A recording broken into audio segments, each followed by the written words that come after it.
ভাই আপনার জীবনে কোনো বিপদের কাহিনী আছে? কিডা? আসসালামু আলাইকুম। ওয়ালাইকুম আসসালাম। বিপদের কাহিনী শুনবা তালি?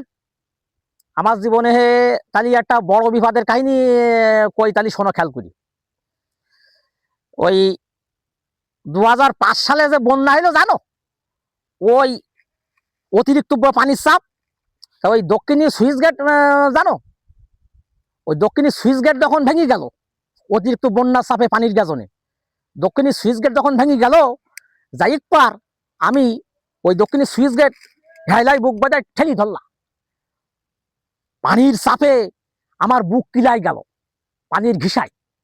কিন্তু একটা ফোঁটা পানি আমি এবারে আসতে দিলাম না, পানির ঘিসায় আমার বুক কিলাই গেল ওই বন্যার চাপে, বুঝতে পারিস? আমার দাদি এই কথা শুনি বলে ইয়াকুব পারবে, বুঝলি? আমার দাদি এই কথা শোনার পরে বলে ইয়াকুব পারবে। তোমরা তো এখন স্মৃতিই পারবা না। আমার জীবনে ওই সমস্ত ওই সময় বিপদের কাহিনী ওই সময় গেছে। আর এখন আর কি বলবো, বিপদের কাহিনী এখন আর বলবো না।